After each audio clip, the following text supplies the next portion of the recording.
Hello Amit आशिक, मैं Google से अंजलि बात कर रही हूँ। आपसे कुछ जानकारी चाहती हूँ, क्या आप दे सकते हैं? हाँ मैडम, बिल्कुल पूछो ने, की पूछो हो। मेरा पहला सवाल है, आपकी कितनी गर्लफ्रेंड्स हैं? ए लल्लू भैया, एक ना है। अरे गर्लफ्रेंड क्या रखो है रे? आहो गर्लफ्रेंड नहीं, गर्लफ्रेंड बोलल जाए, मतलब नहीं समझ लो, माल। अच्छा मालवा करी इने कहीं। अच्छा मैडम, हमरा 3 गो माल है। अरे वाह, किसी के पास एक भी नहीं, आपके पास 3-3 हैं। आजी मैडम खाली कहे लगी 3 गो माल है, काम खातिर एको नहीं है। अरे तो अब कहना क्या चाहते हैं? मेरी समझ में नहीं आ रहा है, थोड़ा समझाइए। सुनिए,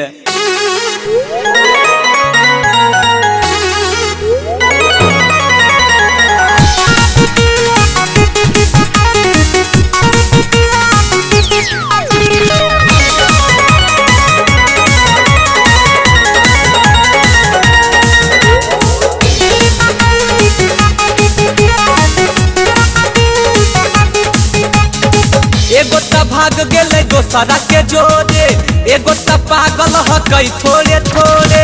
ओह माय गॉड। एगो त भाग गेले दोसरा के जोरे, अच्छा। एगो त पागल ह कई थोड़े थोड़े। मैडम एगो छौरी हमर दिल में। अच्छा तो क्या हुआ, एक लड़की आपके दिल में है ना, उसी से प्यार कीजिए। मैडम पहले सुनिएगा तब ना।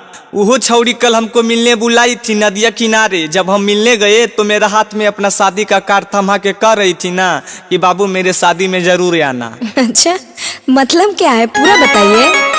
जब छौरी रहे हमारा दिल में, ओकर शादी होता या पादिल में। जब छौरी रहे हमारा दिल में, ओकर शादी होता या पादिल में। ओह माय गॉड, तब तो आपके साथ बहुत बुरा हुआ। वो सब छोड़ो मैडम, पहले तो ये बताबो कि तो प्राइवेट हको कि सरकारी? अरे तो सरकारी प्राइवेट क्या होता है? देखो मैडम, अगर तोर बियाह हो गले है तब तू प्राइवेट हको, अगर तोर बियाह नहीं होल है तब तो तू सरकारी हको। अगर तू सरकारी हको तो हम टेंडर भर सकली है। अरे अरे, आप तो हम ही पे लाइन मारने लगे। प्रॉब्लम बताइए। केतना बताइयो ये मैडम, दिलवा के बतिया। रोई रोई भी तो है मोरा रोजे दिन रातिया। ओहो, आपके साथ बहुत बुरा हुआ।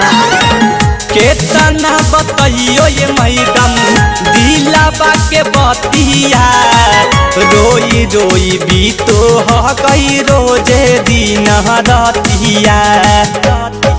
कैसे होते बदलाव हमर फील में। अच्छा तो आप शादी क्यों नहीं कर लेते? मैडम हमार ना मरवाते तब ने जी, हमरा से बड़ा बड़ा 5 गो भाई अभी कुंवार है। जबन छौरी रहे हमर दिल में, ओकर शादी होता या पादिल में। जबन छौरी रहे हमर दिल में, ओकर शादी होता या पादिल में। और कोई दिक्कत है तो बता दीजिए। मैडम खाली प्रॉब्लम पूछबो, कुछ सहायता होते कि नहीं? नहीं नहीं, बिल्कुल सॉल्व होगा।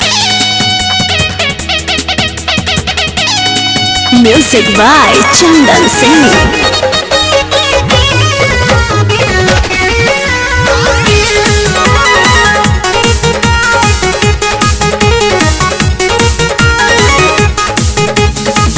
तू ही कुछ उपाय अबला गाबाए गूगल।